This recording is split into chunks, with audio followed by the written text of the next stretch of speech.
말씀 보시겠습니다. 우리가 함께 은혜 나눌 하나님 말씀은 히브리서 12장 18절에서 29절까지 말씀입니다. 우리가 함께 은혜 나눌 하나님 말씀은 히브리서 12장 18절에서 29절까지 말씀. 다 찾으셨으면 함께 한 목소리로 합독하도록 하겠습니다. 시작.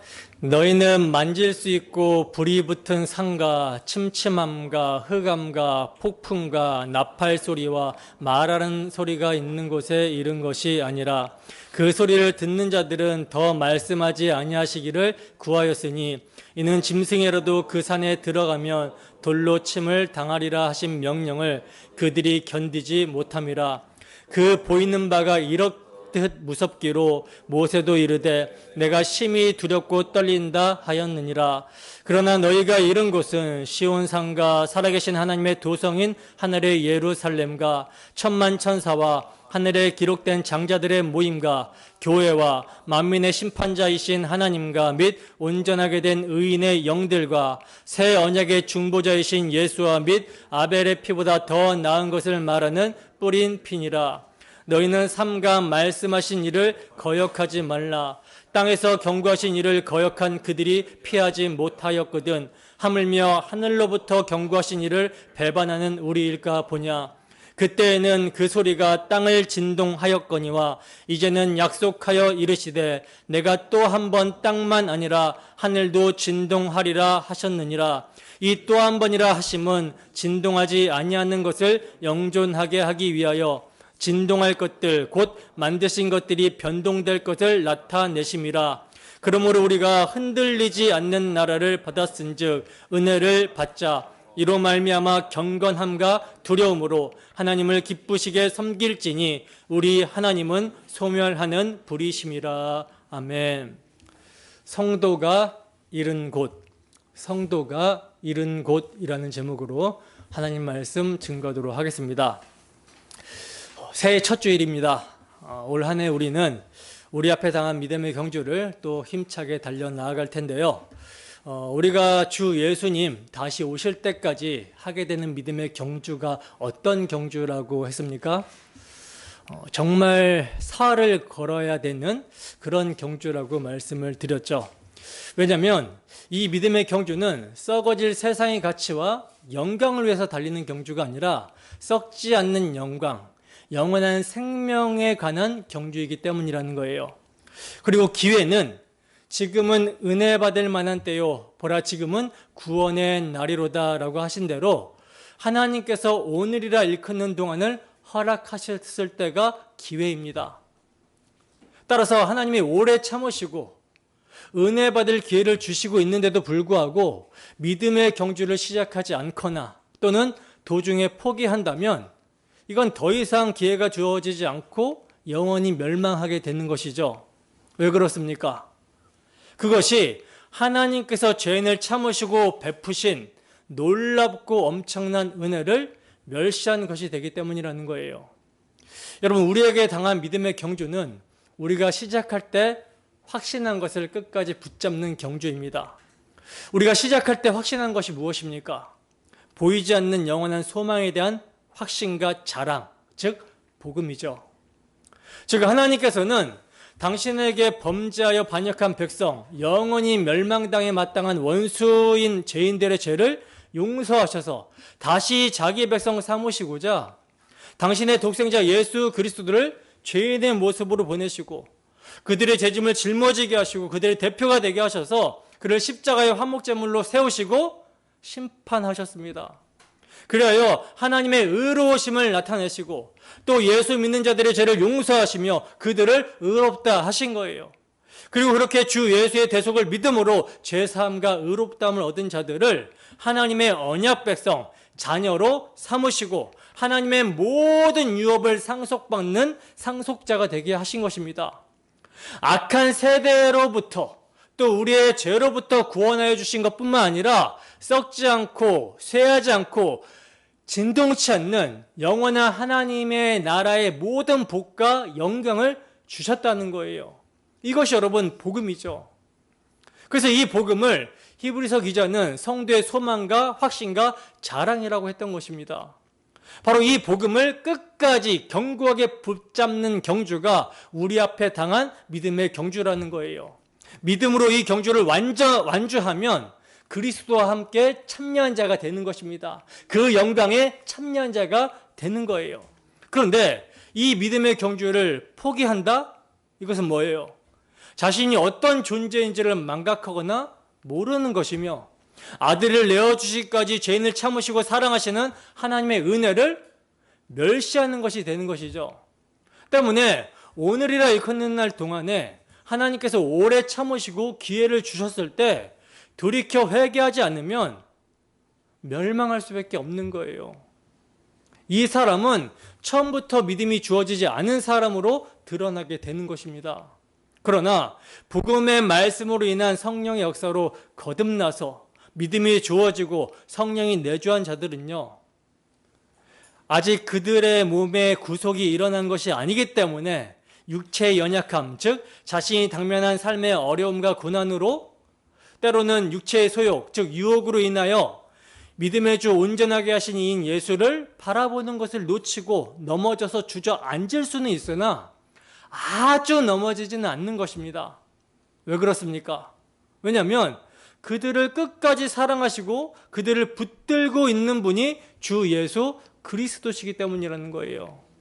우리가 주님을 붙드는 것이 아니라 우리를 사랑하셔서 당신의 전부를 십자가에 내어주신 주님께서 우리를 붙들고 계시기 때문에 일어나게 되는 것입니다. 그래서 히브리서 기자는요, 예수 믿음으로 오는 환난과 박해로 피곤하고 지쳐서 낭망한 자들에게 앞에 있는 기쁨, 즉 아버지의 뜻, 너희의 구원이 이루어지는 그 기쁨을 위해 십자가를 참으시고 부끄러움을 개의치 아니하신 믿음의 주 온전하게 하신 이인 예수를 바라보자고, 또 거역하고 대항하는 원수인 우리를 살리고자 십자가에 죽기까지 참으신 예수를 생각하라고 이렇게 권면을 하고 있었던 것입니다. 믿음의 주 온전하게 하신 이인 예수를 바라보고 생각함으로 피곤한 손과 연약한 무릎을 일으켜 세우고 저는 다리로 하여금 어그러지지 않게 곧은 길로 가도록 고침을 받으라고 했던 거예요. 왜냐하면 참으로 믿음이 주어진 성도는 주 예수를 바라보고 생각할 때, 우리의 구원의 주를 바라보고 생각할 때, 그 복음의 영광을 상기시켜 줄 때 회개하여 완고하고 완악한 마음을 부드럽게 합니다. 그리하여 피곤한 손과 연약한 무릎이 힘을 얻고 저는 다리가 고침을 받을 수 있기 때문이라는 거예요. 여러분, 신앙생활, 믿음의 경주는요, 스스로 하는 경주가 아니라 늘 고침을 받으면서 하는 경주입니다. 믿음의 주 온전하게 하신 이인 예수를 바라보지 않고 생각하지 않으면 할 수 없는 경주가 믿음의 경주라는 거예요. 믿음의 나그네 인생길, 앞이 보이지 않고 캄캄하고 길이 없는 광야에서 여러분 방황하고 지쳐서 고단하지 않기 위해서는요, 주저앉지 않기 위해서는 길 되시는 주, 광야의 길을 만드시는 주를 바라보며 그의 약속을 확신해야 되는 것입니다. 그분의 약속을 생각할 때 믿음을 잃지 않고 그 약속의 말씀으로 인하여 위로를 얻으며 주의 도심을 구하여 고침을 받을 수가 있는 거예요. 모든 어려움을 인내하며 이겨낼 수가 있는 것입니다. 여러분, 오늘도 성령께서는요, 히브리서를 통해 고침을 받으라고 말씀하십니다. 고침을 받고 화평과 거룩을 이루신 주 예수를 믿음으로 따르라고 말씀하시고 있어요. 그러므로 이 시간 복음이 선포될 때 주 성령의 역사가 우리 모두에게 충만하게 되기를 소원합니다.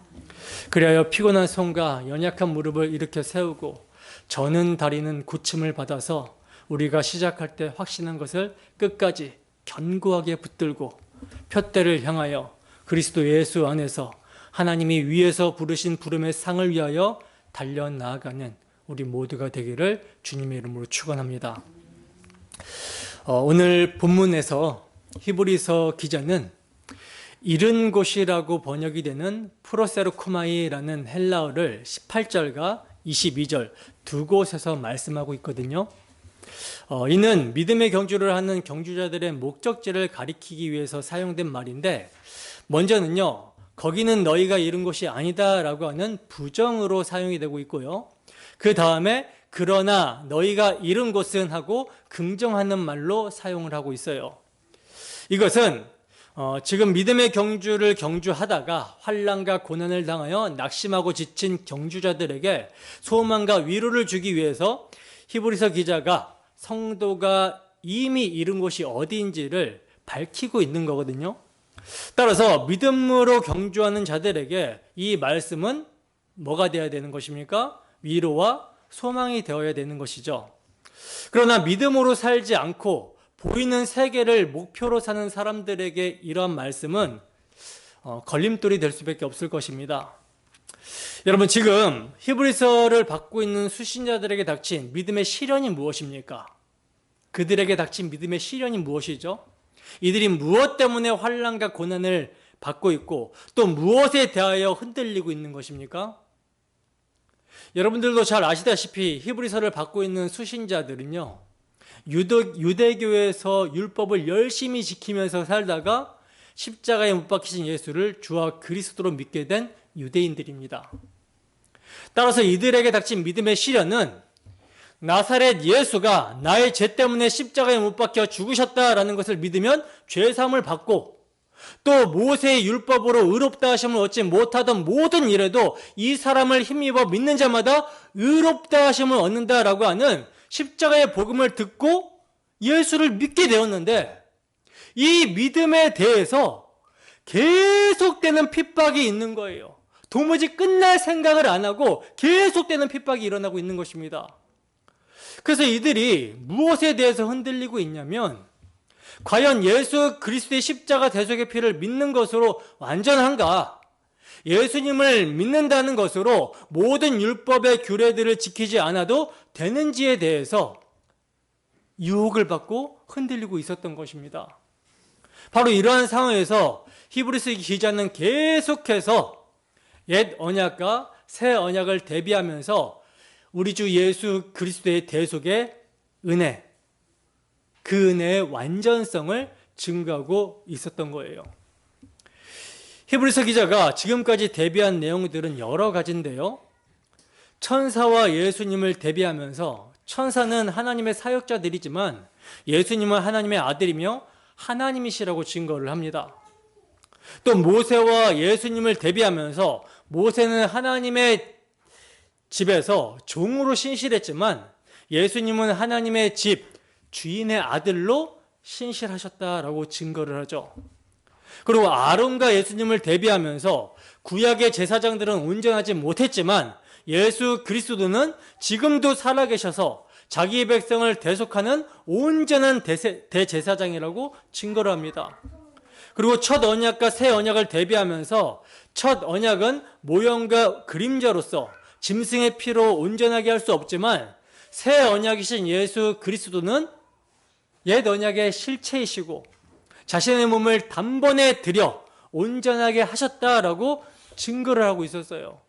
그리고 오늘 본문은 너희가 이른 곳이 어딘지를 통해서 예수 믿음의 완전성을 증거하고 있는 것입니다. 이를 통해 믿음의 경주를 경주하다가 환난과 고난을 당하여 낙심하고 지친 경주자들에게 소망과 위로를 주며 믿음이 흔들리려고 하는 자들에게 경계와 경고를 하고 있는 거예요. 그렇다면 히브리서를 받는 수신자들이 이룬 곳은 어디인가? 또 오늘날 우리 앞에 당한 믿음의 경주를 하는 우리가 이룬 곳은 어디인가? 말씀을 보겠습니다. 본문 18절에서 21절까지 말씀 함께 하십니다. 시작.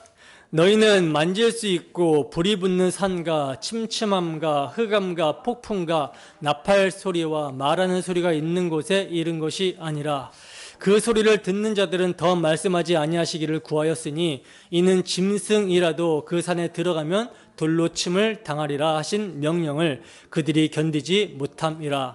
그 보이는 바가 이렇듯 무섭기로 모세도 이르되 내가 심히 두렵고 떨린다 하였느니라. 아멘. 자, 보시면 히브리서 기자는요, 너희는 만질 수 있고 불이 붙는 산과 침침함과 흑암과 폭풍과 나팔 소리와 말하는 소리가 있는 곳에 이른 것이 아니라고 말씀을 하고 있어요. 지금 히브리서 기자가 묘사하고 있는 장면은요, 출애굽기 19장에 보면 하나님께서 시내산에 강림하시고 있었을 때의 장면을 지금 묘사하고 있는 거거든요. 출애굽기 19장 1절에서 2절 말씀입니다. 함께 했습니다. 시작. 이스라엘 자손이 애굽 땅을 떠난 지 3개월이 되던 날 그들이 시내 광야에 이르니라. 그들이 르비딤을 떠나 시내 광야에 이르러 그 광야에 장막을 치되 이스라엘이 거기 산 앞에 장막을 치니라. 아멘. 자, 보세요. 이스라엘 자손이 출애굽을 하여 애굽 땅을 떠난 지 3개월이 되던 날 그들이 시내산에 있는 광야에 이르게 되었다라고 그러죠. 하나님께서 이들을 이곳까지 인도하신 이유는요, 하나님의 백성들에게 법을 주셔서 국가의 모습을 갖추게 하시기 위함입니다. 물론 아직 땅을 받지 못하였기 때문에 완전한 국가의 모습은 아니었지만 앞으로 들어가서 차지하게 될 땅에서 어떻게 사는 것이 하나님의 백성다운 것인지를 가르쳐 주시려고 총회를 열었던 거예요. 신명기 9장 10절 말씀입니다. 함께 했습니다. 시작. 여호와께서 두 돌판을 내게 주셨나니 그 돌판의 글은 하나님이 손으로 기록하신 것이요 너희의 총회의 날에 여호와께서 산상불 가운데서 너희에게 이르신 모든 말씀이니라. 아멘. 자, 보시면 여호와께서 손수 글로 기록하신 십계명을 받은 날을 어떤 날이라고 말씀하고 있어요? 총회의 날로 말씀하시고 계시죠. 따라서 이 날은 구약교회의 창립이라고 할 수 있는데 이때 하나님이 시내산에 강림하시는 것입니다. 자기 백성과 함께 하시고자 강림하시는 거예요. 출애굽기 19장 10절에서 19절 말씀을 함께 읽어보겠습니다. 시작. 여호와께서 모세에게 이르시되 너는 백성에게로 가서 오늘과 내일 그들을 성결하게 하며 그들에게 옷을 빨게 하고 준비하게 하여 셋째 날을 기다리게 하라. 이는 셋째 날에 나 여호와가 온 백성의 목전에서 시내산에 강림할 것임이니 너는 백성을 위하여 주의 경계를 정하고 이르기를 너희는 삼가 산에 오르거나 그 경계를 침범하지 말지니 산을 침범하는 자는 반드시 죽임을 당할 것이라. 그런 자에게는 손을 대지 말고 돌로 쳐 죽이거나 화살로 쏘아 죽여야 하리니 짐승이나 사람을 막론하고 살아남지 못하리라 하고 나팔을 길게 불거든 산 앞에 이를 것이니라 하라. 모세가 산에서 내려와 백성에게 이르러 백성을 성결하게 하니 그들이 자기 옷을 빨더라.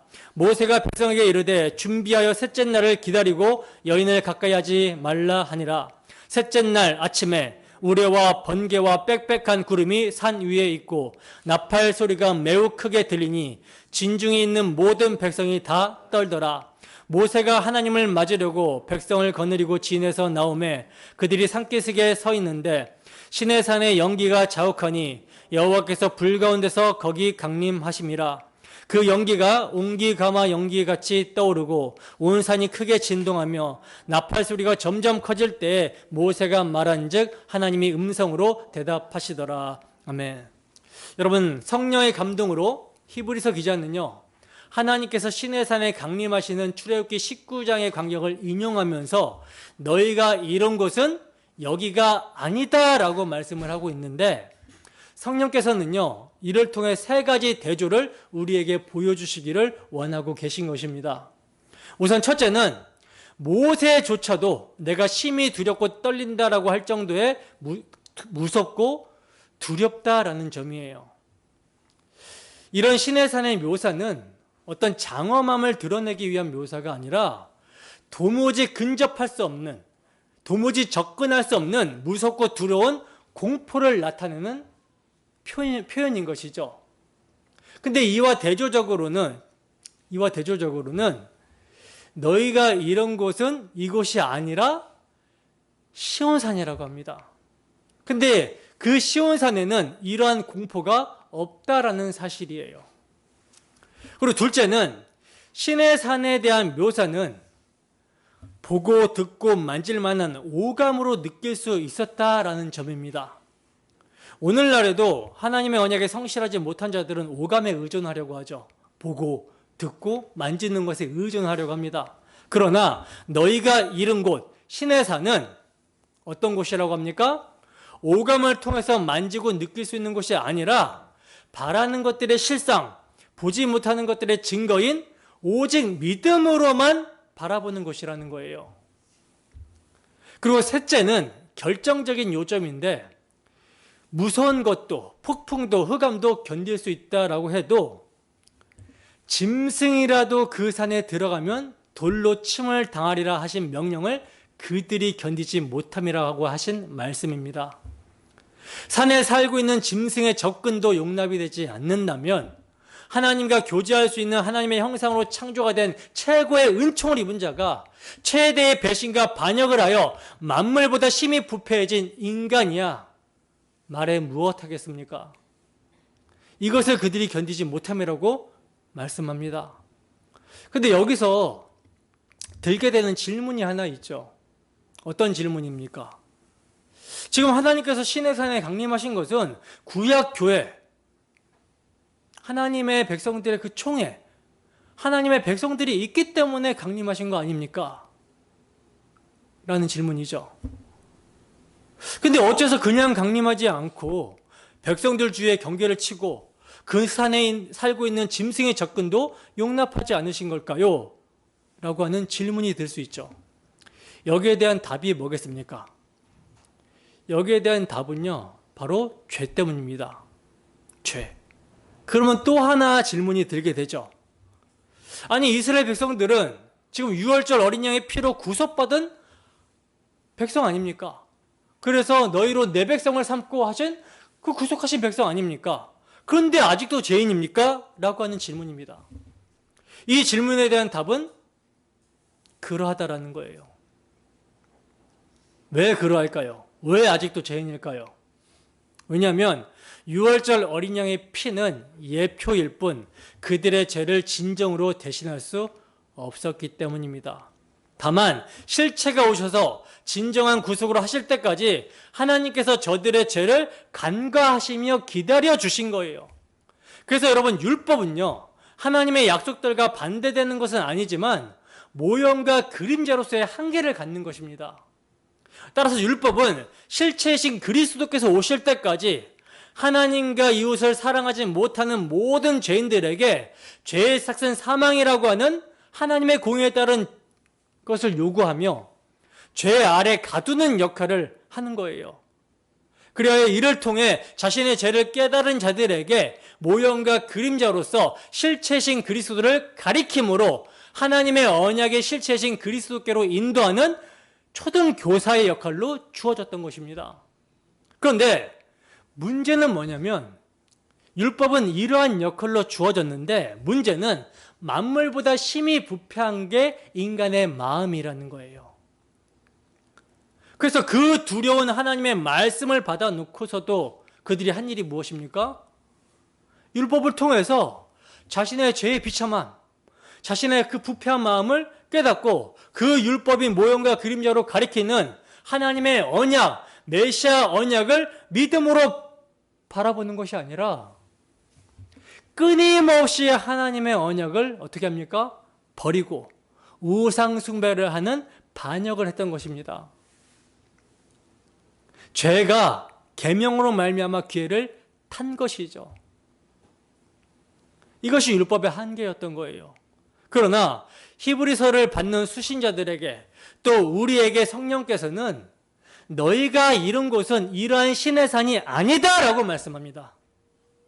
그러면 오늘날 성도가 이룬 곳은 어디인가? 옛 언약 하에서는 여러분 신의 산에서 두렵고 떨어야 됐습니다. 옛 언약 하에서는요, 이스라엘 백성들이 시내산에서 두렵고 떨어야 됐고요. 가까이 나아갈 수조차가 없었어요. 나아가면 죽습니다. 그러나 실체이신 예수가 오셨고 그 예수의 십자가 대속의 피로 이제 새롭고 산 길이 열리게 된 거예요. 히브리서 10장 19절에서 22절 말씀입니다. 함께 읽습니다. 시작. 그러므로 형제들아 우리가 예수의 피를 힘입어 성소에 들어갈 담력을 얻었나니 그 길은 우리를 위하여 휘장 가운데로 열어놓으신 새로운 살 길이요 휘장은 곧 그의 육체니라. 또 하나님의 집 다스리는 큰 제사장이 계심에 우리가 마음의 뿌림을 받아 악한 양심으로부터 벗어나고 몸은 맑은 물로 씻음을 받았으니 참 마음과 온전한 믿음으로 하나님께 나아가자. 아멘. 보세요 여러분, 새로운 살 길이 어떻게 열리게 되었습니까? 구약의 시내산에서는요 가까이 근접하게 되면 죽었습니다. 근데 새로운 살 길이 열렸어요. 이제 어떻게 열렸다라고 그래요? 예수 그리스도께서 자신의 육체를 휘장 삼아 찢으신 피로 열리게 된 것입니다. 따라서 그 피로 우리의 마음에 뿌림을 받게 되면 뭘 깨닫게 됩니까? 양심의 악을 깨닫게 됩니다. 따라서 자신의 죄를 깨닫는 사람이 마음의 핏뿌림을 받은 사람이고 이러한 사람들만이 몸을 맑은 물로 씻듯이 씻음을 받게 되는 거예요. 그리스도의 피가 영원한 속죄의 피이기 때문에 그 피를 날마다 시마다 때마다 의지하여 자신을 깨끗하게 하여 참 마음과 온전한 믿음으로 하나님께 나아가게 되는 것입니다. 바로 이렇게 나아가서 이룬 것을 오늘 본문에서는 여러 가지로 표현하고 있는데 본문 22절에서 24절 말씀입니다. 함께 읽습니다. 시작. 그러나 너희가 이룬 곳은 시온산과 살아계신 하나님의 도성인 하늘의 예루살렘과 천만 천사와 하늘에 기록된 장자들의 모임과 교회와 만민의 심판자이신 하나님과 및 온전하게 된 의인의 영들과 새 언약의 중보자이신 예수와 및 아벨의 피보다 더 나은 것을 말하는 뿌린 피니라. 아멘. 자, 보시면 너희가 이룬 것은 그 무섭고 두려운 시내산이 아니라고 한 히브리서 기자는요 그러나 너희가 이룬 것은 이라고 말씀합니다. 너희가 이룬 것이 어디라고 말씀합니까? 우선 첫째로 시온산과 살아계신 하나님의 도성인 하늘의 예루살렘이라고 말씀하고 있어요. 예루살렘 성전이 위치한 산을 시온산이라고 하거든요. 시온산. 히브리서 기자는 바로 이 시온산을요 성도가 이르게 된 곳이라고 말씀하고 있는 것입니다. 그런데 지상의 시온산에 위치한 예루살렘을 말하는 것이 아니라 하나님의 도성인 하늘의 예루살렘이라고 하면서 하늘 성소와 연결을 시키고 있죠. 지상의 예루살렘의 성전에는요 하나님을 모실 수가 없다는 거예요. 왜 하나님을 모실 수가 없습니까? 하나님은 사람의 손으로 지은 전에 계실 수 없기 때문입니다. 그러므로 하늘의 예루살렘인 거예요. 하늘의 예루살렘이란 하나님의 손으로 지을 수 없는 하나님께서 지으시고 하나님께서 예비하신 성을 말하는 것이죠. 히브리서 9장 11절에서 12절 말씀입니다. 함께 읽습니다. 시작. 그리스도께서는 장래 좋은 일의 대제사장으로 오사 손으로 짓지 아니한 것 곧 이 창조에 속하지 아니한 더 크고 온전한 장막으로 말미암아 염소와 송아지의 피로 하지 아니하고 오직 자기의 피로 영원한 속죄를 이루사 단번에 성소에 들어가셨느니라. 아멘. 보세요 여러분, 사람의 손으로 짓지 아니한 것 곧 이 창조에 속하지 아니한 더 크고 온전한 장막으로 예수님께서는 자신의 몸을 단번에 들여 영원한 속죄를 이루사 들어가셨다라고 말씀합니다. 더 크고 온전한 장막에 대제사장 되신 분이 예수 그리스도라는 거예요. 그러므로 성도가 이르게 된 곳은요 사람의 손으로 만든 것이 아니라 하나님께서 그 아들의 피로 만들어내신 아들의 나라라는 거예요.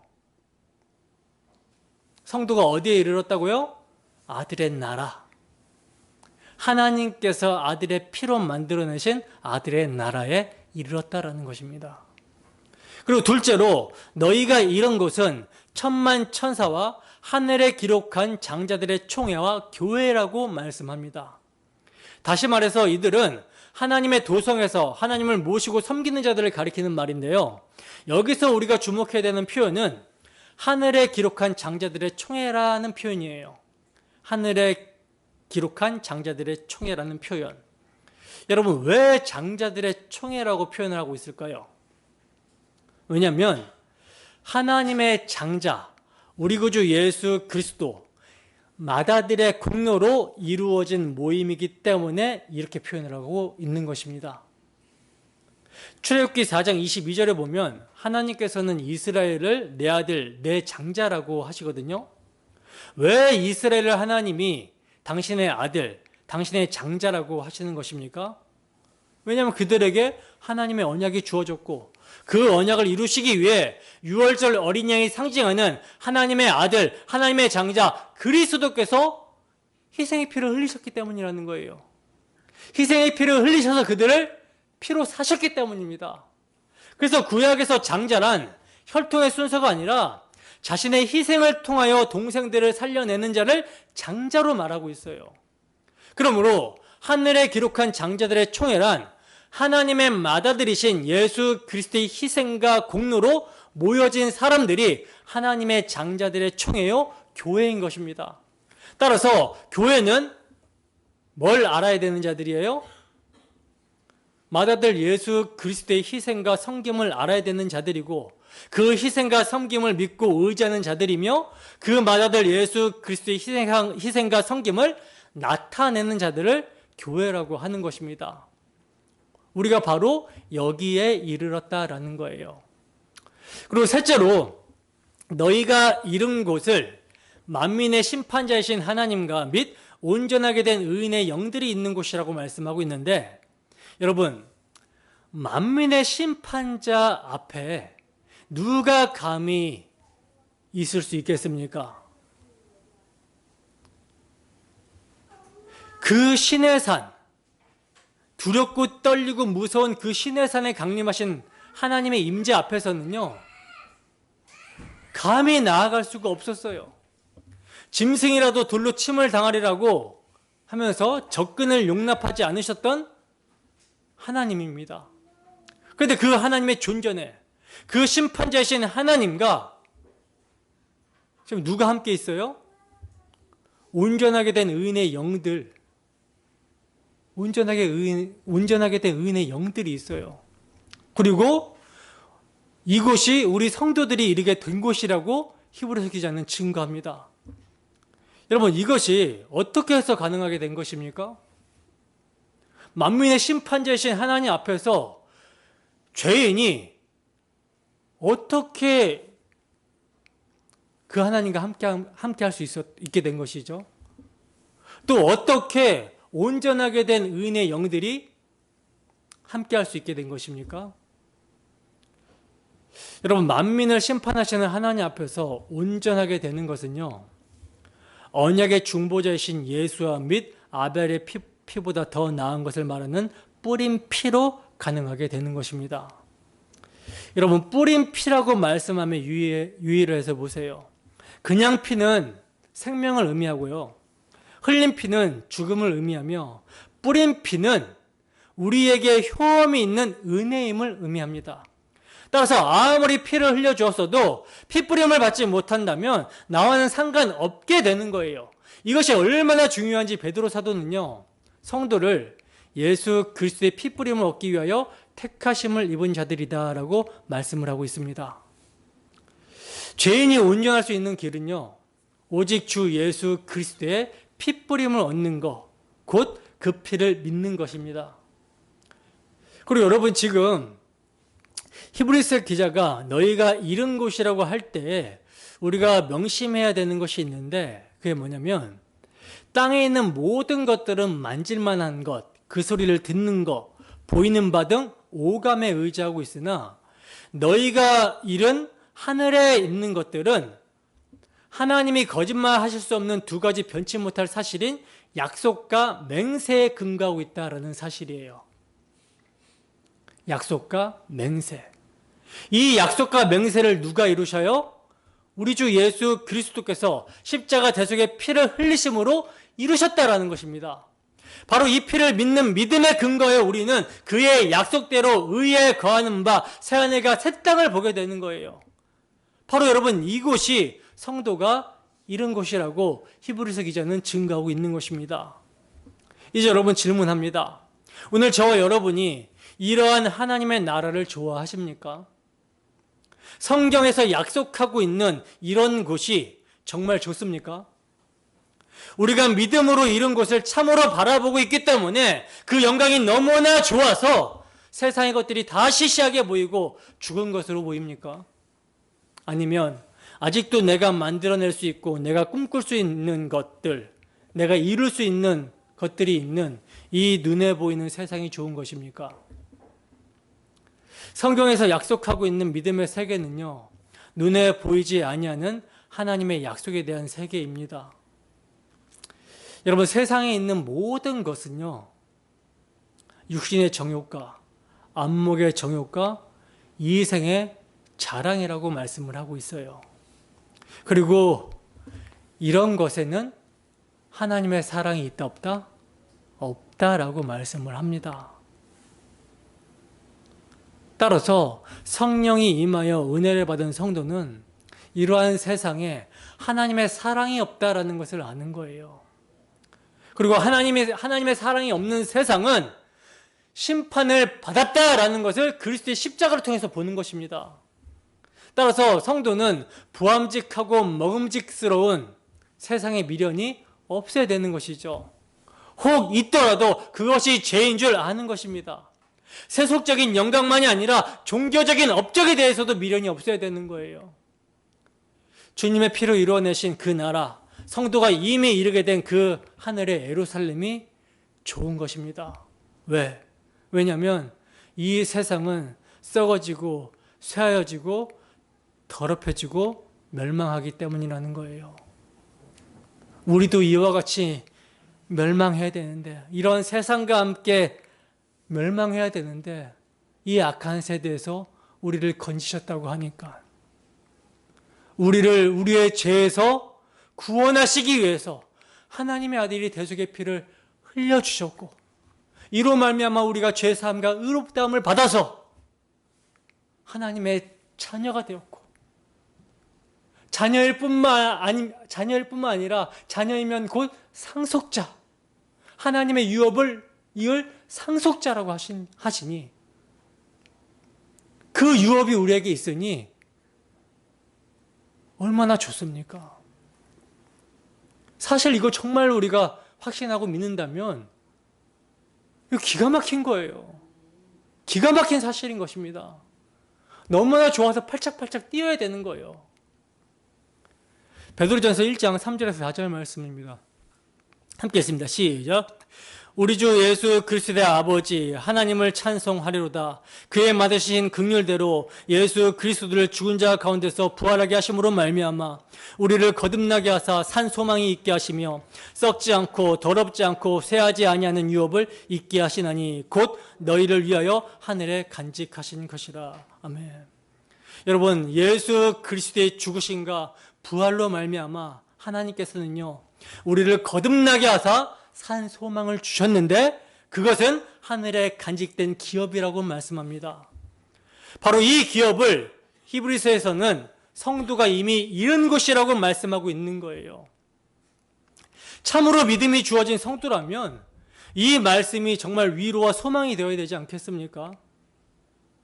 아무리 힘들고 어려운 그런 일들이 우리에게 닥친다 하더라도 이 말씀을 우리가 믿는다면 위로와 소망을 얻고 일어나야 되지 않겠습니까? 주저앉아 있는 곳에서 벌떡 일어나서 이 엄청난 영광을 허락하신 주를 위해 그리스도와 함께 참여한 자가 되기 위해서 달려가야 되지 않겠습니까? 본문 25절입니다. 함께 읽습니다. 시작. 너희는 삼가 말씀하신 일을 거역하지 말라.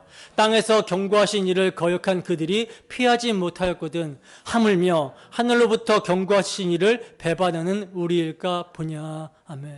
자, 보시면 너희는 삼가 말씀하신 일을 거역하지 말라고 지금 히브리서 기자는 경고하고 있는데, 여기서 말씀하고 있는 이란 누구를 가리키는 걸까요? 누구를 가리키는 것입니까? 이 모든 날, 마지막 날에 아들로 우리에게 말씀하셨으니 라고 한 예수 그리스도를 가리키는 거예요. 히브리서 기자는 2장 3절에서도요, 우리가 이같이 큰 구원을 등한히 여기면 어찌 그 보응을 피하리오 경고하면서 이 구원은 처음에 주로 말씀하신 바요라고 말씀합니다.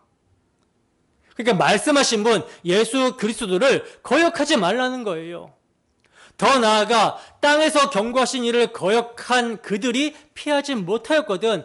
하물며 하늘로부터 경고하신 일을 배반하는 우리일까 보냐 하고, 거역하며 배도한 자들이 받을 두려움에 대해서 경고합니다.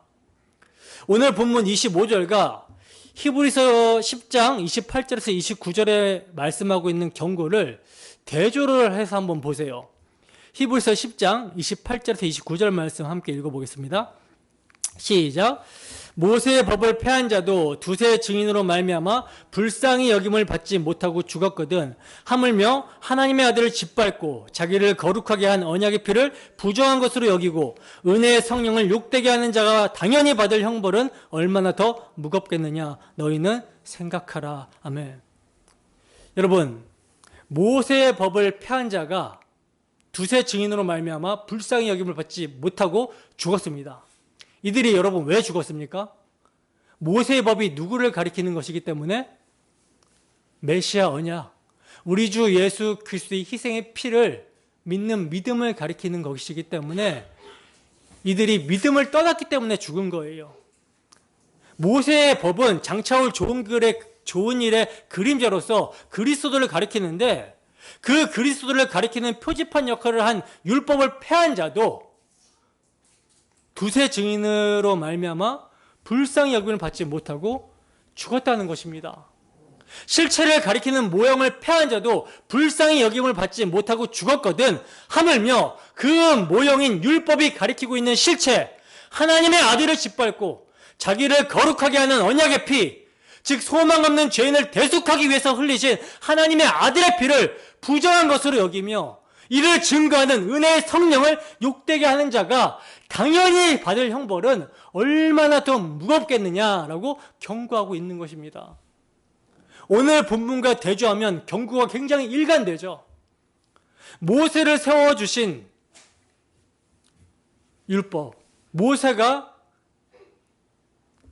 예표하고 있고 대표하고 있는 율법, 하늘의 모형과 그림자로 땅에서 하신 경고를 거역한 그들이 피하지 못하였다면, 율법의 실체신 하나님의 아들이 하늘로부터 성육신 하시사 십자가에 피 흘려 죽기까지 자신을 대항하고 거역한 자들을 살리시기 위해 경고하셨는데, 이 경고를 배반하면 어찌 피할 수 있겠냐는 거예요. 여러분, 하늘로부터 경고하신 예수 그리스도의 경고는 당신의 십자가 피 흘리심입니다. 죄에 대한 하나님의 진노와 심판을 예수님은 당신의 십자가의 죽으심으로써 세상을 향해 선포하시고 경고하셨던 거예요. 그런데 하나님이 당신의 독생자 예수 그리스도, 당신의 가장 귀한 독생자 아들을 죽이시는 이 사건을 가볍게 여겨 배반한다면 자신의 죄에 대한 하나님의 진노와 심판 자체를 가볍게 여기는 것이 되는 것이며 스스로 진노를 자초하는 것이 되는 것이죠. 이것을 배반한다면 더 이상 긍휼은 없는 것입니다. 본문 26절에서 27절 말씀입니다. 함께 읽습니다. 시작. 그때에는 그 소리가 땅을 진동하였거니와 이제는 약속하여 이르시되 내가 또 한 번 땅만 아니라 하늘도 진동하리라 하셨느니라. 이 또 한 번이라 하심은 진동하지 아니하는 것을 영존하게 하시기 위하여 진동할 것들 곧 만드실 것들이 변동될 것을 나타내심이라. 아멘. 자, 여기서 그때는 이라는 말은요, 하나님이 시내산에 강림하셨을 때를 말하는 것인데, 이제는 약속하여 이르시되 내가 또 한 번 땅만 아니라 뭐 또 하늘도 진동하리라 하셨느니라 하고, 지금 히브리서 기자는 학개서 2장 6절의 말씀을 인용하여 증거를 하고 있습니다. 여러분, 학개서나 히브리서나 다 같이 그리스도께서 강림하실 때에 되어질 종말적인 광경을 지금 묘사하여 말씀하고 있는 거거든요. 그러니까 예수 그리스도께서 십자가에서 다 이루셨다 하셨을 때 세상에 대한 심판이 임했습니다. 이미 임했어요. 그리고 이를 주님께서 다시 오셔서 확증하실 것인데, 바로 그 종말적인 광경을 학개 선지자나 히브리서 기자나 말씀하고 있는 거예요. 여기서 여러분, 진동이라는 말은요, 흔들어 버린다라는 말인데, 이처럼 하늘과 땅을 진동하리라 하심은 진동하지 아니하는 것을 영존하게 하시기 위해서라고 그러죠. 그렇다면 여러분, 지금 우리 눈에 현재 보이는 것, 만질 만한 것들이는 진동하여 변동될 것이 분명한 것입니다. 그리고 29절에 보면 하나님은 뭐라 그래요? 소멸하시는 불이라고 말씀하고 있어요. 그러면 흔들어버리고 태워버리고 나서 남게 되는 것이 과연 무엇이겠습니까? 이 되어질 일에 대해서 베드로 사도는요, 이제 하늘과 땅은 그 동일한 말씀으로 불사르기 위하여 보호하신 바 되어 경건하지 아니한 사람들의 심판과 멸망의 날까지 보존하여 두신 것이라고 말씀하면서 또 이렇게 말씀합니다. 베드로후서 3장 9절에서 13절 말씀 함께 읽습니다. 시작. 주의 약속은 어떤 이들이 더디다고 생각하는 것 같이 더딘 것이 아니라 오직 주께서는 너희에 대하여 오래 참으사 아무도 멸망하지 아니하고 다 회개하기에 이르기를 원하시느니라. 그러나 주의 날이 도둑같이 오리니 그 날에는 하늘이 큰 소리로 떠나가고 물질이 뜨거운 불에 풀어지고 땅과 그 중에 있는 모든 일이 드러나리로다. 이 모든 것이 이렇게 풀어지리니 너희가 어떠한 사람이 되어야 마땅하냐. 거룩한 행실과 경건함으로 하나님의 날이 임하기를 바라보고 간절히 사모하라. 그 날에 하늘이 불에 타서 풀어지고 물질이 뜨거운 불에 녹아지려니와 우리는 그의 약속대로 의가 있는 곳인 새하늘과 새 땅을 바라보도다. 아멘. 여러분 보세요. 하나님께서요, 당신이 창조한 것이라도, 지금 우리가 가시적으로 눈에 보고 있는 하늘과 땅, 당신이 창조한 것이라도 불살라 버리시겠다라고 하시는 거예요. 그러면 이렇게 불살라 버리시고 나면 무엇이 남습니까? 아들의 피로 이루신 의가 있는 곳, 새하늘과 새 땅만이 남는 거예요. 그리고 새하늘과 새 땅에 들어가게 될 예수 그리스도 안에 있는 새로운 피조물, 주 예수의 피로 구원받은 성도들만 남게 되는 것입니다. 하나님께서 새롭게 자기 아들의 피로 창조된 세계만을 남기시고자 흔들어 버릴 것은 흔들어 버리시고 태울 것은 태워 버리시는 거예요. 여러분, 이것이 처음부터 창조의 목적입니다. 인간이 범죄하자마자 그때서야 사후책으로 예수 그리스도의 십자가를 제시하신 것이 아니라 처음부터 예수 그리스도의 영광을 위하여 창조하신 것이며 그것이 하나님 아버지의 영광이었다라는 거예요. 바로 이러한 나라를 누가 받았다라고 합니까? 성도는 받았으며 이곳이 성도가 이룬 것이라고 하는 것입니다. 본문 28절에서 29절 말씀입니다. 함께 읽습니다. 시작. 그러므로 우리가 흔들리지 않는 나라를 받았은즉 은혜를 받자. 이로 말미암아 경건함과 두려움으로 하나님을 기쁘시게 섬길지니 우리 하나님은 소멸하는 불이심이라. 아멘. 자, 보세요. 그러므로 라고 말씀합니다. 그러므로 우리가 흔들리지 않는 나라를 받았다라고 말씀을 하고 있어요. 이미 받았다라고 그러죠. 이미. 여러분, 이 흔들리는 나라를 우리가 이미 받았는데 이 나라가 여러분 어떤 나라일까요? 부흥 강사들이 얘기하는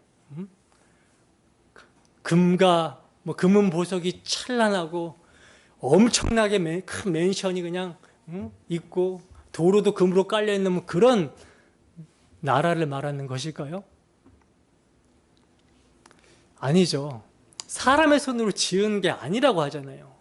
그러면 우리가 진동치 않는 나라, 흔들리지 않는 나라를 받았다라고 하는데, 이미 받았다라고 하는데 그 나라는 어떤 나라를 말하는 것일까요? 그리고 우리가 이미 잃은 것은 이 나라라고 지금 얘기를 하고 있거든요. 어떤 나라일까요? 아직이라는 차원에서는요, 교회입니다. 교회가 주의 나라예요. 이건 제 말이 아니라 베드로전서 2장에 보면 그러나 너희는 택하신 족속이요 왕 같은 제사장들이요 거룩한 나라라고 말씀을 하고 있어요. 거룩한 나라. 거룩한 나라가 교회입니다. 교회. 지금 우리가 함께 모여있는 이 공동체가 뭐예요? 하나님 나라라는 거예요. 우리가 함께 모여서 예배드리는 곳이, 우리가 이룬 곳이 하늘의 장자들의 총회와 하늘의 예루살렘이라는 것입니다. 우리가 믿음으로 이것이 연결돼서 하나님을 예배하고 있는 거예요. 그 나라를 받았습니다. 그리고 그 나라를 받았다라는 것을 우리가 경험하기 위해서 서로 섬기는 거예요. 왜? 하나님 나라는 십자가로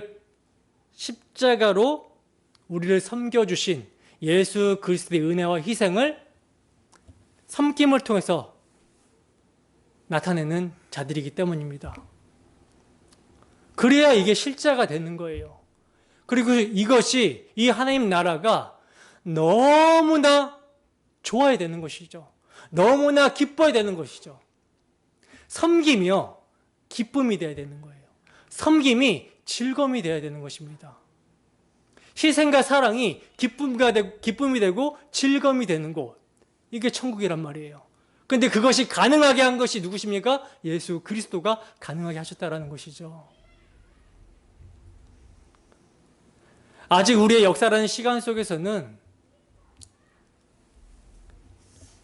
부족하고 연약한 모습의 교회이지만 장차 우리가 받게 될 영광은요, 우리가 변화하여 정말 엄청난 영광을 보게 될 것이고 엄청난 영광의 나라를 받게 될 것입니다.